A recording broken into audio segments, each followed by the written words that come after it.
মুক্ত চিন্তার পথে ভিন্ন মননের খোঁজ, কমিউনিটি রেডিও যাদবপুর। আপনারা শুনছেন কমিউনিটি রেডিও যাদবপুর 90.8 মেগাহার্টজ। এই বেতার সম্প্রচারটি যাদবপুর বিশ্ববিদ্যালয়ের technical education quality improvement programme TEQIP-র অংশ।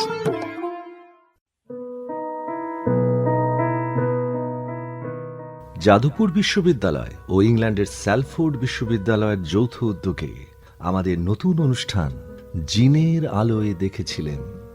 এই অনুষ্ঠানে আপনারা শুনছেন আমাদের শরীরে জিন নিয়ে নানান তথ্য বিশ্লেষণ ও আলোচনা। জিন কি, কত রকমের, কিভাবে তারা কাজ করে, আমাদের দেহের জিনগত চরিত্র জানা কেন জরুরি, রোগ প্রতিরোধে তা কিভাবে সাহায্য করে, এ বিষয়ে দুনিয়ায় কি গবেষণা ও উদ্ভাবন হচ্ছে, জেনেটিক কাউন্সেলিং কখন দরকার হয়, এসব নিয়ে আলোচনা আপনারা শুনতে পাচ্ছেন নানান পর্ব জুড়ে। প্রতি সোমবার বেলা 3:30 বিশেষ নজর থাকছে জিনবাহিত চোখের অসুখ গ্লকোমায়, যার কারণে আমাদের দেশে এই মুহূর্তে 1 কোটির উপর মানুষ অন্ধ বা অন্ধ হতে চলেছেন। আলোচনায় থাকছেন বিজ্ঞানী, অধ্যাপক, গবেষক, জেনেটিক কাউন্সেলর, চক্ষুরোগ বিশেষজ্ঞ, সমাজকর্মী, সর্বোপরি সেই সব মানুষ যারা গ্লকোমায় আক্রান্ত। শুনুন জিনের আলোয় দেখেছিলেন প্রতি সোমবার বেলা 3:30। জানুন কোন সে জিন ভূতের মতো ভর করে আছে আমাদের শরীরে। ভূতের কথা জানলে যদি সাবধান হই বর্তমানে, লাভবান হই ভবিষ্যতে, ক্ষতি কি?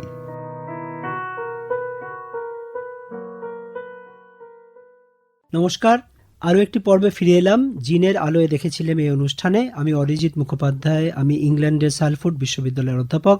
আমাদের সঙ্গে আছেন doctor Dipanjana Dutta, genetic councillor. আমরা দীপাঞ্জনাকে পেয়েছি আগের একটি পর্বে, যেখানে আমরা আলোচনা করেছি জেনেটিক কাউন্সিলিং কি, সেটা অন্যান্য প্রফেশনের সাথে কেন আলাদা এবং কোথায় তাদের ইম্পর্টেন্স, তারা কিভাবে একজন পেশেন্টকে এবং তার পরিবারকে হেল্প করতে পারে এবং ডাক্তারদেরও হেল্প করতে পারে about management of a certain disease যদি সেটা জেনেটিক্যালি ইনহেরিটেড হয়। এবং খুব ইম্পর্টেন্টলি আমরা ইনফর্মড কনসেন্ট নিয়ে আলোচনা করেছি, যেখানে জেনেটিক কাউন্সিলের রোলটা একটু আলাদা অন্যান্য ডাক্তারদের প্রেসক্রিপশনের থেকে। এই পর্বে আমরা সেই নিয়েও একটু কথা বলবো। সেখান থেকে আমরা যাব বর্তমানে ভারতবর্ষে এবং পশ্চিমবঙ্গে এই ধরনের কাজের পেছনে সরকারের কি ভূমিকা সেই ব্যাপারে। দীপাঞ্জনা, পূর্ববর্তী যে পর্ব আমরা এই নিয়ে আলোচনা করেছি, সেখানে তুমি শেষের দিকে কিছু স্পেসিফিক এক্সাম্পল বলেছিলে চোখের অসুখের ব্যাপারে, যেহেতু আমাদের জিনের আলো দেখেছিলাম একটা গ্লকোমা ফোকাস, চোখ ফোকাস। তো সেখানে তুমি বলেছিলে যে গ্লকোমাতেও জেনেটিক কাউন্সেলিং করে ম্যানেজমেন্টে এটা হেল্প করতে পারে। হ্যাঁ, শ্রোতারা এর আগের একটি পর্বে শুনেছেন যেখানে আমি বলেছিলাম যে গ্লকোমা নিয়ে আমাদের যে একটি বিশেষ প্রজেক্ট, যেটা থেকে এই সমস্ত কাজ শুরু হয়েছে, যেখানে আমরা জেনেটিক কাউন্সেলিং এবং জেনেটিক টেস্টিং ইউজ করে একটি গ্রামীণ দরিদ্র পরিবারকে, সেখানে গ্লকোমা আছে, তাদের পরিবারে রান করে বংশানুক্রমে, তাদেরকে আমরা এইটা ইউজ করে আমরা তাদের ম্যানেজমেন্টে হেল্প করতে পেরেছি। তো এই পরিবারটাকে আমি যদি এক্সাম্পল হিসেবে নিই, সেইটাকে দিয়ে তুমি যদি একটু বিশদে বলো যে এইটার রুলটা কি, যে কারোর যদি এরকম পরিবারে কোনো রোগ থাকে, বিশেষ করে গ্লকোমা বা চোখের রোগ, সে কখন কি ধরনের টেস্ট বা ডিসিশন নিতে পারে এবং পারে না। এটা খুব একটা ভালো প্রশ্ন করলে। তো আমাদের দেশে সেরকমভাবে কোনো জেনেটিক টেস্টিংয়ের ফরে বা এগেনস্টে কোনোটাতেই কোনো নিয়ম নেই, কিন্তু আমরা যেটা ফলো করি সেটা হচ্ছে ইউরোপিয়ান, মানে আমরা ECMG, American college of medical genetics বা national college of genetic counsellor, এদের প্রোটোকলসগুলোকে আমাদের ইন্ডিয়াতে ফলো করা হয়। তো সেখানে বলছে যে যদি আমরা কোনো লোকের এস্টাবলিশড ফ্যামিলির কোনো গ্লকোমা থাকে, তাহলে তাদেরকে আমরা টেস্ট করতে পারি। সেখানে কিন্তু যদি আমার অ্যাসিমটোম্যাটিক লোক থাকে, তাদেরকেও কিন্তু যেটা আমরা সিমটোম্যাটিকে পেয়েছি সেই ইনফরমেশনটার মাধ্যমে বাকি অ্যাসিমটোম্যাটিক লোকজন যারা বাই ব্লাড রিলেটেড, তাদের কিন্তু আমি টেস্ট করতে পারি। কিন্তু যদি এরকম একটা লোক এসে বলে যার কোনো ফ্যামিলি হিস্ট্রি নেই, কিছু নেই, আমি জিনগত টেস্ট করতে পারি, সেটা কিন্তু এই মুহূর্তে করাটা পসিবল নয়। কিন্তু যদি এরকম সে বলে আমি দেখতে চাই আমার বাচ্চার এরকম কিছু রোগ হতে পারবে কিনা, এখানে আমরা 500টা এরকম জিন আছে যেগুলো বংশগত কিছু রোগ করে। তার মধ্যে কিছু গ্লকোমারো বা আই রিলেটেড রেটিনাইটিস পিগমেন্টোসার জিন আছে, কিছু মানে আরো ওটিসি এরকম মানে আরো অনেকগুলো চোখ রিলেটেড মানে ক্যাটারাক্ট, কনজেনাইটাল ক্যাটারাক্ট, এগুলো বেশ কয়েকটা জিন আছে যেগুলো কিন্তু আমরা বংশগতভাবে পাই। সেগুলো কিন্তু আমি অ্যাসিমটোম্যাটিক লোকের মধ্যেও টেস্ট করতে পারি। এবার এদের মধ্যে যদি বংশগত এরকম কিছু ইন্ডিকেশন থাকে, সেটা যদি পেটের বাচ্চার মধ্যে আসতে পারে কিনা সেটাও কিন্তু আমি পেটের বাচ্চার মধ্যে টেস্ট করতে পারি।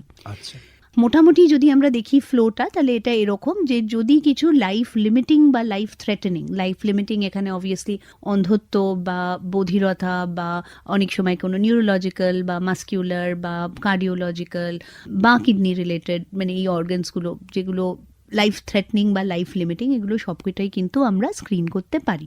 কিন্তু এরকমও কিছু রোগ আছে যেগুলো জিনগত, যেগুলো পরের দিকে হয়, যেরকম অ্যালজাইমার্স, পার্কিনসন্স, ডিমেনশিয়া, কিছু নিউরোলজিক্যাল কন্ডিশন, হান্টিংটন, এগুলো অনেক সময় কিন্তু আমরা ছোটবেলায় বা ফিটাস লাইফে টেস্ট করা, বিদেশে অ্যাটলিস্ট এটা আইনত করা যায় না। লেট অনসেট ডিসঅর্ডার্স বা অ্যাডাল্ট অনসেট ডিসঅর্ডার্স কিন্তু নর্মালি প্রিনেটালি স্ক্রিন করা যায় না। দ্য থট ইজ যদি কেউ 40 বছর বেঁচে থাকতে পারে বা 45 বছর বেঁচে থাকতে পারে, তাহলে আমরা প্রিনেটালি টেস্ট করে এক্সট্রা কিছু অ্যাড করছি না, কারণ বাই দ্যাট 40 বা 50 বছর বেটার ম্যানেজমেন্ট আসতে পারে, বেটার ওষুধ আসতে পারে, আর যেহেতু তারা একটা ডিসেন্ট লাইফ লিড করছে, সেখানে কিন্তু প্রিনেটাল ডায়াগনোসিসের জায়গাটা থাকছে না। আচ্ছা, কিন্তু যেহেতু ইন্ডিয়াতে কোনো রুল নেই, এরকম অনেক সময় পরিবার আসে যাদের হয়তো ডিমেনশিয়া আছে, হান্টিংটন আছে, আর তারা খুব বাজে ফেস করেছে ফ্যামিলির মধ্যে, তো দেন ইট বিকামস আ চয়েস। কিন্তু ইফ ইউ কাম অ্যান্ড সে যে আমার ফ্যামিলিতে কিছুই নেই আর আমি কিছু দেখতে চাইছি, সেইখানে কিন্তু testing is a bit tricky. কারণ আমরা এটা জানি যে এটা যেহেতু আমি আগের এপিসোডেও বলেছিলাম যে জেনেটিক টেস্টিংয়ের কোনো লোয়ার লিমিট নেই, আপার লিমিট নেই, রোজ নতুন নতুন জিন অ্যাড হচ্ছে। তো এটা ঠিক নর্মাল ওভার দ্য কাউন্টার টেস্টের মতো না। তাই জন্য আমরা কি পাবো আর কি মিস করব, টেস্ট করলেই সবসময় মনে হয় যদি কিছু নেই তার মানে তো অ্যাবসলিউটলি নর্মাল। বাট জেনেটিক্সে এই ব্যাপারটা যেহেতু ট্রু না, and it does not hold, because আমার কালকে একটা নতুন জিন বেরোতে পারে, জিনের নতুন পরিবর্তন বেরোতে পারে, সেই কারণে এই টেস্টিংগুলো একটু লিমিটেড বা অ্যাক্সেসটা একটু লিমিটেড বা এটার ইমপ্লিকেশনসগুলোও লিমিটেড। কিছু সময় এগুলো দিয়ে ডিসক্রিমিনেশন হতে পারে এই ইনফরমেশন দিয়ে, যে ও আচ্ছা অ্যাডাল্ট অনসেটে ডিমেনশিয়া হয় তাহলে ওকে চাকরি দেবো না, হ্যাঁ, বা এই সময় ওর হিয়ারিং লস হতে পারে বা ওর নিউরোলজিক্যাল ইস্যুস হতে পারে, তাহলে ওকে চাকরি দেওয়ার দরকার নেই বা ওকে প্রমোশনটা দেবো না। তো সেই কারণে genetic testing is a bit regulated and we follow those rules which are there in the Western world. এই প্রসঙ্গে আমার একটা কথা মাথায় এলো, যেটা দিয়ে হয়তো একটা গোটা এপিসোড হতে পারে। তুমি যেটা বললে যে ডিসক্রিমিনেশন হতে পারে, তার মানে ethics is integrally involved in this process, right? Absolutely. এখন আমরা জানি মানে পৃথিবীতে অনেক জায়গাতেই হয়, যেখানে আমি একটা জেনেটিক টেস্টিং করতে পারি আমার রোগ জানার জন্য নয়, আমার অ্যানসেস্ট্রি জানার জন্য, for fun even sometimes, right? তো সেখানে এখন একটা কথা আছে যাকে আমরা ডিরেক্ট টু কনজিউমার টেস্টিং, যে আমার কোনো ডাক্তারের থ্রু দিয়ে রেফারেল নিতে হবে না বা কোনো জেনেটিক কাউন্সিলের থ্রু দিয়ে যেতে হবে না, আমি ডাইরেক্টলি আমার স্যাম্পল শিপ করতে পারি কোনো কোম্পানিকে এবং কোম্পানি আমার জেনেটিক রেজাল্ট পাঠিয়ে দেবে। তারা হয়তো কোনো রোগের রিস্ক বলবে না, কিন্তু তারা আমার অ্যানসেস্ট্রি, সেটা একটা ফর্ম অফ জেনেটিক টেস্টিং। তোমার কি মতামত DTC, direct to consumer testing সম্পর্কে? এখানে শুধু অ্যানসেস্ট্রি না, আমি দুটো আরও জিনিসের কথা বলবো। একটা, আমাদের এখানে অনেক সময় প্রশ্ন আসে, অনেক মানে আমাদের পেশেন্টরাও জিজ্ঞেস করেন, ডায়াবেটিস, কার্ডিওভাস্কুলার রিস্ক, যেগুলো আমরা বলি যে একটা জিন না অনেকগুলো জিন, পলিজেনিক রিস্ক টেস্টিং বা পিআরএস। আমরা জানি scientifically PRS is still questionable thing, মানে ভ্যালিডেশন নেই, but there are commercial labs giving PRS reports, সেটা দেশেও দিচ্ছে বিদেশেও দিচ্ছে। তো আমরা যেটা জানি যে এগুলোর ভ্যালিডেশন বা এগুলোর রেগুলেশন আমাদের ইন্ডিয়া বা বিদেশেও নেই। এবার অ্যানসেস্ট্রি কিন্তু আমি জানি দেয়ার ওয়াজ, মানে আমি কোম্পানির নাম করেই বলছি, 23andMe, এটা কিন্তু বন্ধ হয়ে গেছে for various ethical reasons actually, and the company was questioned for a lot of things because there was a lot of database leak and what they were doing behind it. Similarly এই জিনিসগুলো direct to consumer testing is always questionable at this moment, because ইন্ডিয়ার ক্ষেত্রে আমরা এখনো we are not mature enough to keep the data. এগুলো কোনো government থেকে হচ্ছে না, দিজ আর কমার্শিয়াল কোম্পানিজ। তো তারা কি করে এগুলো মেনটেন করবে, বা সেই ইনফরমেশনসগুলো একান্ত গোপনীয় ইনফরমেশনসগুলো কোথাও যাবে কি না। আর itself India has not still grown to the idea that DNA is data, but the commercial companies have. তো সেখানে কিন্তু I feel মানে ইন্ডিয়াতে this needs to be regulated very strongly because simple, আমি মুর্শিদাবাদের একটা ছোট গ্রামের কথা বলছি, সেখানে আমরা যদি জানি যে থ্যালাসেমিয়া ট্রেট আছে কারোর, তাদের এক ঘরে করে দেওয়া হয়। তো সেখানে এত শক্ত শক্ত কথা জানলে, যদি অ্যানসেস্ট্রি জানি, ঠিক। বা মানে তুমিও ইনভলভ ছিলে, আমিও ইনভলভ ছিলাম, যেটা আমাদের genome variation project, we know how critical that data was. হ্যাঁ, তো without divulging I think India is still not mature to handle that. না, আমি যেহেতু এখন বিদেশে ইংল্যান্ডে কাজ করি, আমি সেখানকার একটা ছোট পার্সপেক্টিভ দিচ্ছি। I don't think as a whole, as a world we are ready. কারণ আমি একটা জাস্ট এক্সাম্পল দেওয়ার জন্য, এবং আমি যেটা প্রথমেই বললাম যে এই বিষয়ে একটা কেন একাধিক এপিসোড হতে পারে, আমরা অত বিশদে যাব না। কিন্তু ইংল্যান্ডে যেরকম একটা অর্গানাইজেশন আছে, British society of genetic medicine, এখন বলে জিনোমিক মেডিসিন, আমি তার একজন সদস্য। সেখানে আমরা 2019 সালে একটা নতুন পলিসি গাইডলাইন্স ড্রাফট করেছিলাম যে জেনেটিক্স এবং জিনোমিক্সের ডেটা প্রাইভেসি এবং কনফিডেন্সিয়ালিটি কী নিয়ম হওয়া উচিত, এবং সেটা এখন পার্লামেন্টে গেছে এবং পার্লামেন্ট সেটা বেসিসে এখন নিউ রুল ফর্মুলেট করছে। তো ইভেন ইউকেতেও কিন্তু এটা এখনো হয়নি। তারা এটার ব্যাপারে সচেতন, কিন্তু কোনো ক্লিয়ার পলিসি কিন্তু এখনো নেই। তো basically the world is not ready, not only India. Way DNA as data or data chip is a very new concept, and for হয়তো সায়েন্টিস্টরা বুঝছে, কিন্তু for politicians and policy makers to understand and implement will take some time. তো আমরা মূল প্রসঙ্গে আবার ফিরে আসি, এটা সূত্র ধরে, যে তুমি যেরকম জানো যে এই পুরো প্রজেক্টটার পেছনে যে আমার যে ইচ্ছা, যে স্বপ্ন, সেটা হচ্ছে গ্লকোমাতে যে সমস্ত পরিবারের জেনেটিক টেস্টিং কাউন্সেলিং করে তাদের ম্যানেজমেন্ট ইমপ্রুভ করা সম্ভব। এবং আমরা যেরকম দেখিয়েছি অলরেডি যে কোনো কোনো ক্ষেত্রে রেয়ার হবে সেটা, কিন্তু কোনো কোনো ক্ষেত্রে আমাদের অন্তত ঠেকানো সম্ভব। সেইটা তো আমরা একটি পরিবারের ক্ষেত্রে করেছি অনেকের সাহায্য নিয়ে, কিন্তু সেটা অনেকের জন্য করতে গেলে তো সরকারের সাহায্য দরকার। তো গ্লকোমার জন্য বা অন্য কোনো চোখের অসুখের জন্য এরকম কি কোনো system is already in place যেটাকে আমরা ইউজ করতে পারি? দুর্ভাগ্যবশত আমাদের যে ন্যাশনাল রেয়ার ডিজিজ পলিসি আছে, সেখানে অকুলার কোনো ম্যানেজমেন্টও সেখানে মেনশন করা নেই, এখনো নেই।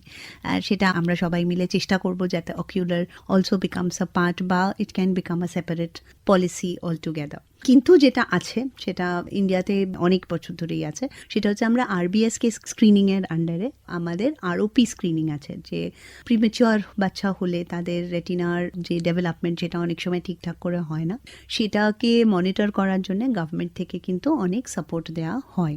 এবার আমাদেরকে এটাই ভাবার বিষয় যে যেহেতু আমাদের একটা এক্সিস্টিং সিস্টেম আছে যেখানে আমাদের এই অপথাল ইভ্যালুয়েশনসগুলো হচ্ছে, সেখানে আমরা কি করে এই অকিউলার ডিজিজগুলো, যেগুলো অনেক সময় কনজেনাইটাল ক্যাটারাক্টের মাধ্যমে, গ্লকোমার মাধ্যমে, সেটা হয়তো একটু পরে হচ্ছে, বা বিভিন্ন আদার মেটাবলিক ডিজিজেস যেখানে আই ইনভলভড, যেরকম আমরা যদি দেখতে পাই ওই যে আমাদের চেরি রেড স্পট দেখা যায় অনেক কিছুতে রিংস দেখা যায়, অনেক কিছুতে আমাদের retinitis pigmentosa as a metabolic disorder আসতে পারে। তো এগুলোকে আমরা কি করে পিক করতে পারি, সেটা কিন্তু already system is existing. It's just that we have to think of a way যেখানে আমরা এই এক্সিস্টিং সিস্টেমের মাধ্যমে এই স্ক্রিনিংগুলো জাস্ট ওই প্রিম্যাচিওরিটিতে না রেখে আরও হয়তো অ্যাডভান্স করা বা আরও ট্রেনিং দিয়ে সেটাকে একটু এগিয়ে নিয়ে যাওয়া, যেখানে সেটা পসিবল হতে পারে। খুবই জরুরি। আমরা বিরতির পর দীপাঞ্জনা থেকে আরও শুনবো এই আরওপির যে সিস্টেম আছে সেটা কি, এবং তুমি অলরেডি বললে ন্যাশনাল রেয়ার ডিজিজ পলিসি, সেটা সম্বন্ধে আমরা বিশদ শুনবো বিরতির পরে। সে পাশে বসে পায়ে পায়ে কখনো চলে যায় জীবন উদযাপনের সুর, রেডিও রেডিও জাদু এগিয়ে চলার সুর, রেডিও রেডিও জাদু 90.8 megahertz community radio, Jadavpur university. আপনারা শুনছেন জিনের আলোয় দেখেছিলেন, প্রতি সোমবার বেলা 3:30। কোন সে জিন ভূতের মতো ভর করে আছে আমাদের শরীরে, ভূতের কথা জানলে যদি সাবধান হই বর্তমানে, লাভবান হই ভবিষ্যতে, ক্ষতি কি?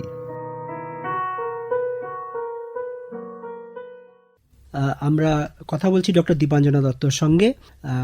বিরতির আগে দীপাঞ্জনা, তুমি আমাদের বললে যে একটা ন্যাশনাল রেয়ার ডিজিজ পলিসি আছে এবং সেখানে তুমি একটি রোগের নাম বললে রেটিনোপ্যাথি অফ প্রিমেচিউরিটি, যেখানে প্রিমেচিউর বাচ্চাদের চোখের একটি ডিফেক্ট হয় রেটিনার, এবং তার জন্য তুমি বললে একটি ন্যাশনাল পলিসি আছে। সেই পলিসিটা যদি আমাদের একটু বিশদে বল। ন্যাশনাল রেয়ার ডিজিজ পলিসির মধ্যে আরওপি নেই, আরবিএসকে এর মধ্যে আছে। আরবিএসকে হচ্ছে যে যখন আমাদের নিউবর্ন বাচ্চারা জন্মায়, তারা যদি তাদের সময়ের আগে জন্মে যায়, যেটাকে আমরা প্রিম্যাচিওর ডেলিভারি বলি, তখন তাদের কান আর চোখের টেস্ট হয়।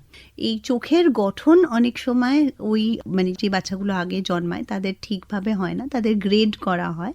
এবার গ্রেড করলে অনেক সময় কিছু লোকের ফলো আপে ঠিক হয়ে যায়, কিছু লোকের সার্জারি বা ইন্টারভেনশন লাগে।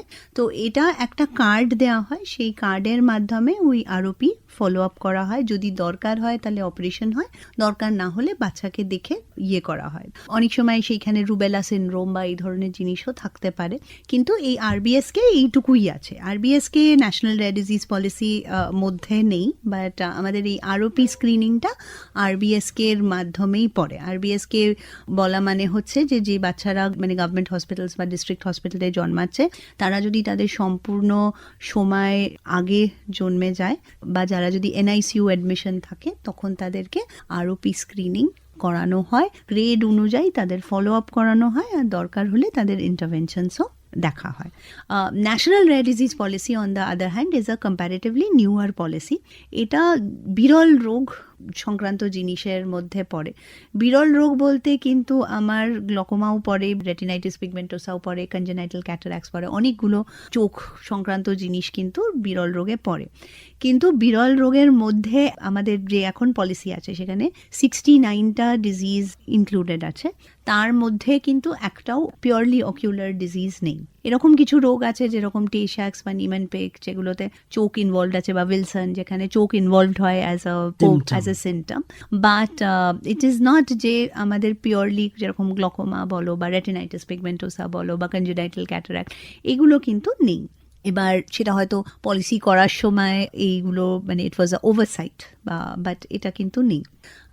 এটাও ঠিক যে প্রত্যেকটা ডিস্ট্রিক্ট হসপিটালে আমাদের কোনো আই কেয়ার সেন্টার ওইভাবে নেই। মূলত ন্যাশনাল রেয়ার ডিজিজ পলিসি বলছে যে এই যদি 69টা ডিজিজ হয় তাহলে সেই ডিজিজগুলোকে ওরা 3 ভাগে ভাগ করেছে। প্রথম ভাগটা হচ্ছে যেখানে ট্রান্সপ্ল্যান্ট করা যেতে পারে, এখানে ট্রান্সপ্ল্যান্ট বলতে লিভার আর কিডনি ট্রান্সপ্ল্যান্ট বা বোন ম্যারো ট্রান্সপ্ল্যান্ট, এগুলো যদি হয় তাহলে সেটা পলিসির মাধ্যমে কাভার্ড হবে। মাথা পিছু 50 লাখ টাকা একবারে ওয়ান টাইম 50 লাখ রুপিস দেওয়া হবে পেশেন্টকে এইগুলো করার জন্য। সেকেন্ডটা যেটা বলা আছে সেটা হচ্ছে যে যদি মানে এটা হচ্ছে আমাদের সেকশন 2, সেটাতে হচ্ছে যে যদি কোনো স্মল মলিকিউল ডিফেক্ট থাকে, মানেটা কি, এই যে অনেক বাচ্চা ঠিক করে বাড়ে না বা কিছু জিনগত সমস্যা থাকে যেটাতে আমরা এই যে খাবারগুলো খাচ্ছি যেগুলো কমপ্লেক্স ফুড, এগুলো ভেঙে সিম্পল ফুড বডি অ্যাবজর্ব করতে পারে না, আমরা মেটাবলিক ডিসঅর্ডার্স বলি। এই ধরনের রোগের ওষুধগুলো সস্তা, কিন্তু সেটা যারা অ্যাফোর্ড করতে পারছে না তারা গভর্নমেন্টকে অ্যাপ্রোচ করলে এই গ্রোথ হরমোন বা এই সাবস্টিটিউট মেটাবলিক ডিসঅর্ডার্স এর সাপ্লিমেন্টস এইগুলো এই গ্রুপ 2 থেকে দেয়া হয়। গ্রুপ 3 হচ্ছে যার চিকিৎসা আছে কিন্তু তারা এক্সট্রিমলি এক্সপেন্সিভ। এখানে আমরা জানি, এটা প্রচুর কথাও হয়েছে যে SMA যেটার ড্রাগটার দাম হচ্ছে 9 কোটি টাকা, এখন অবশ্য কমে গেছে, বাট যাই হোক, বা DMD যেটা প্রায় 28 কোটি টাকা, এরকম আরও রোগ আছে সেইগুলো এইটার মধ্যে অন্তর্ভুক্ত। সেখানে নিমেনপিক আছে, হান্টার আছে, হার্লার আছে, গসার আছে। তো এগুলোর এক একটা ইনজেকশনের দামই প্রায় 50,000 থেকে বেশি। আর এটা অবভিয়াসলি আমাদের দেশের লোকের পক্ষে অ্যাফোর্ড করা প্রবলেম। তো এখানে ওরা কিছু ইনক্লুশন ক্রাইটেরিয়া বলেছে ওয়েট অনুযায়ী, তো সেই ওয়েট অনুযায়ী ক্রাইটেরিয়া করলে তারা ওই 50 লাখ অবধি এই মেডিসিনসগুলো ফ্রিতে। 50 লাখটা হচ্ছে সিলিং, 50 লাখটা হচ্ছে সিলিং, তারপরে আপাতত দের ইজ নাথিং। ওরা বলে রেখেছে ক্রাউড ফান্ডিং, কিন্তু ক্রাউড ফান্ডিং এ খুব একটা কিছু লাভ হচ্ছে না। আচ্ছা, এটা হচ্ছে আমাদের ন্যাশনাল রেয়ার ডিজিজ পলিসি। এরকম 12টা নির্ধারিত সেন্টার আছে সারা ইন্ডিয়ার মধ্যে, সেই সেন্টারগুলোতে এই পলিসিটাকে দেওয়া হয়। এই নির্ধারিত সেন্টারগুলোকে সেন্টার অফ এক্সেলেন্স বলা হয়। আরওপি সম্বন্ধেও বলা দরকার, আরওপিরও কিন্তু নির্ধারিত সেন্টার সেন্টার্স আছে, এই সেন্টারগুলোতেই আরোপির এই চিকিৎসাগুলো হবে, কারণ এগুলো গভর্নমেন্ট থেকে যেহেতু করছে, এগুলোর একটা ডকুমেন্টেশন বা নথিভুক্ত এগুলো হয়ে থাকছে আর কি।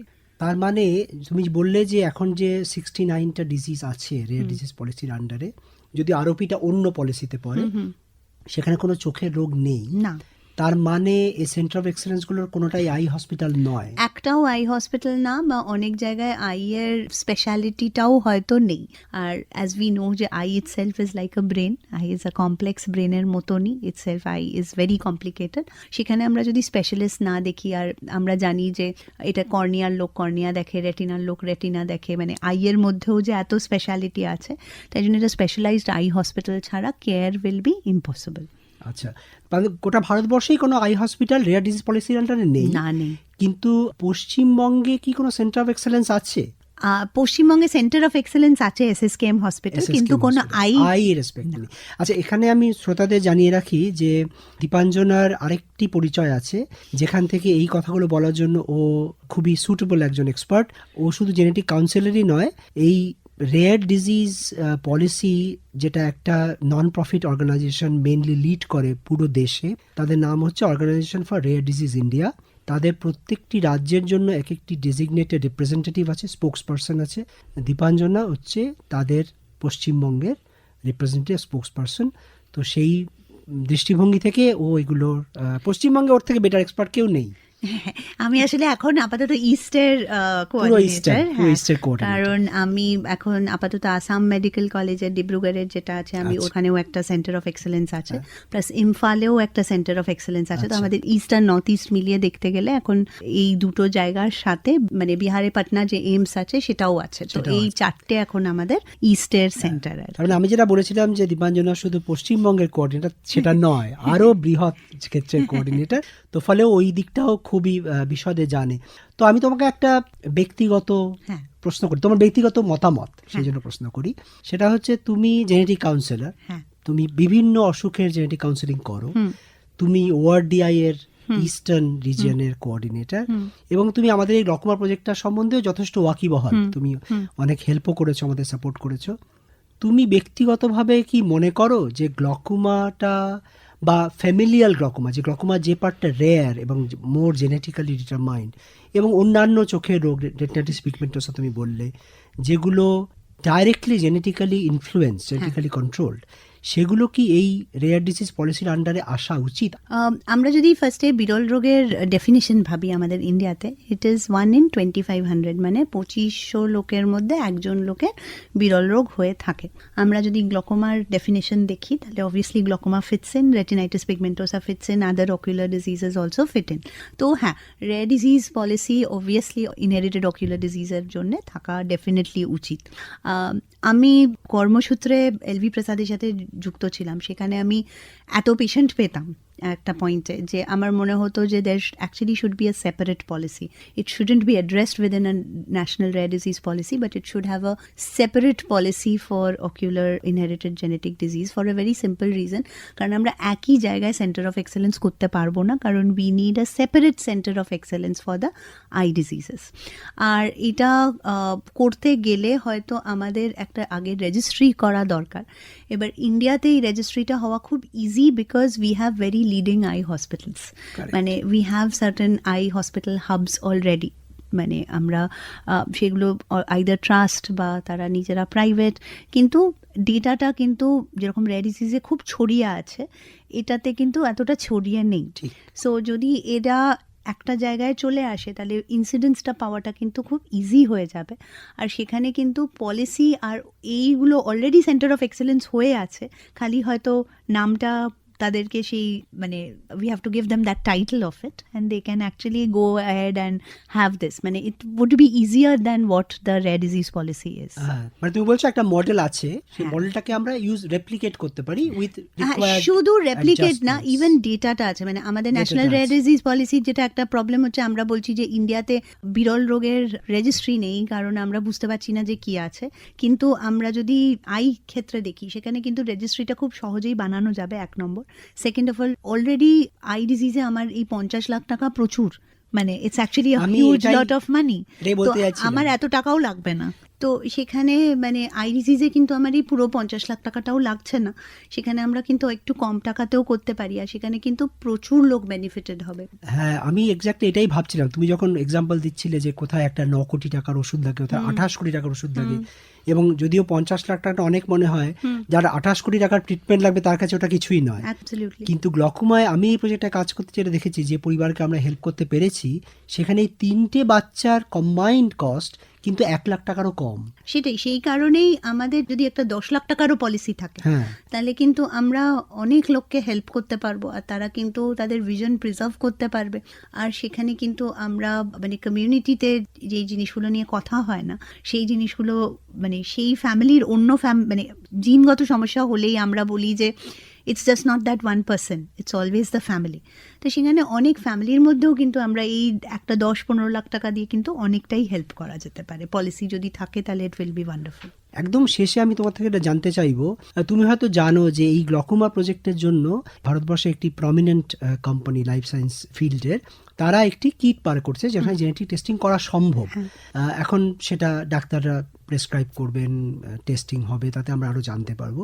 তো তুমি যদি ওয়েস্ট বেঙ্গলের পয়েন্ট অফ ভিউ থেকেই বলো অ্যাজ এ লোকাল কোঅর্ডিনেটর, যে আমি যদি এই centre of excellence for I করে, তার নাম কি হলো সেটা ইম্পর্টেন্ট নয়, এই যারা এইরকম একটা পলিসিতে সুবিধা পাবে এবং অনেক কম পয়সায়, যেটা আমরা আলোচনা করলাম, তার রাস্তাটা কি হবে এটা করতে গেলে? তো আমরা প্রথমেই বলবো যে এখানে early diagnosis is very important. তো সচেতনতা প্রথম, সেখানে আমরা আশা দিদিদের ইনভলভ করতে পারি। আমরা অলরেডি রেয়ার ডিজিজ পলিসিতে এটা করেছি ওয়েস্ট বেঙ্গলের জন্য, যে আমরা আশা দিদির বাড়িতে বাড়িতে গিয়ে ওনারা কোয়েশ্চেনার নিচ্ছেন যে এরকম কোনো আরও লোক আছে কিনা বা ফ্যামিলি মেম্বার্স আছে কিনা। তো সেরকম আমরা আই স্পেসিফিকও কোয়েশ্চেনার বানাতে পারি। এই কেএমসি বা ডিস্ট্রিক্ট আমাদের আরবান বা রুরাল আশা দিদিদের ইনভলভ করে ফ্যামিলি ইনফরমেশন পেতে পারি, যেখান থেকে সচেতনতাটা বাড়িয়ে তাদেরকে হসপিটালে নিয়ে আসা। হসপিটালে নিয়ে এলে তাদের মানে প্রথমে ডাক্তার দেখলো, প্লাস জেনেটিক কাউন্সেলিং হলো, সেখানে যদি টেস্ট লাগে তাহলে সেই টেস্ট করা, সেই টেস্ট করে তারপরে এগোনো। এবার এখানে দুটো ব্যাপার আছে আমাদের, অবভিয়াসলি প্রচুর camps, outreach clinics and awareness program করে সেই জায়গাটায় পৌঁছতে হবে, কিন্তু অ্যাট দ্য সেম টাইম আমাদের অলরেডি কিন্তু মানে আমরা যদি দেখি আই স্পেসিফিক কিন্তু the treatment and management is very planned. হ্যাঁ, ইফ ইট ইজ প্ল্যান্ড তাহলে পরেরটা যদি আমার ডায়াগনোসিস হয় তাহলে কিন্তু পরেরটাও লাইন আপ হয়ে যাবে। ইনফ্যাক্ট আমাদের যদি গভর্নমেন্ট পলিসিগুলোর মধ্যে যেরকম স্বাস্থ্যসাথী কার্ড বা আমাদের আয়ুষ্মান ভারত যেটাই আছে, এগুলোর মধ্যেও কিন্তু এটাকে আয়ত্তে এনে দেওয়া যায়। তাহলে এটা সম্ভব ভবিষ্যৎ? হ্যাঁ, মানে এটা অলরেডি হচ্ছে। ইফ ইউ সি ভুবনেশ্বরে দে হ্যাভ দিস কার্ড, যেখানে ওরা টেস্টিং করায়, সার্জারি করায়, চশমা দেওয়ায়, থেরাপি করায়। আচ্ছা, so if that is possible একটা স্টেটের পক্ষে, দেন অন্য স্টেটেও ইট মাস্ট বি পসিবল। তাহলে ভবিষ্যৎটা মনে হচ্ছে উজ্জ্বল। একদম। দীপাঞ্জনা, অনেক অনেক ধন্যবাদ। Thank you. আমরা জিনের আলোয় দেখেছিলাম অনুষ্ঠানের এই পর্বে ডক্টর দীপাঞ্জনা দত্তর থেকে জানলাম যে গ্লকোমা বা অন্যান্য চোখের ইয়ের ক্ষেত্রে কি ধরনের পলিসি করা সম্ভব, কি ধরনের পলিসি অলরেডি এক্সিস্ট করে, কোনটা গ্যাপ এবং সেই গ্যাপটা কি করে ফিল করা সম্ভব। আমরা অন্য পর্বে ফিরে আসবো অন্য বিশেষজ্ঞদের নিয়ে। অনেক ধন্যবাদ। মুক্ত চিন্তার পথে ভিন্ন মননের খোঁজ, কমিউনিটি রেডিও যাদবপুর। আপনারা শুনছেন কমিউনিটি রেডিও যাদবপুর 90.8 মেগাহার্টজ। এই বেতার সম্প্রচারটি যাদবপুর বিশ্ববিদ্যালয়ের technical education quality improvement programme TEQIP-র অংশ।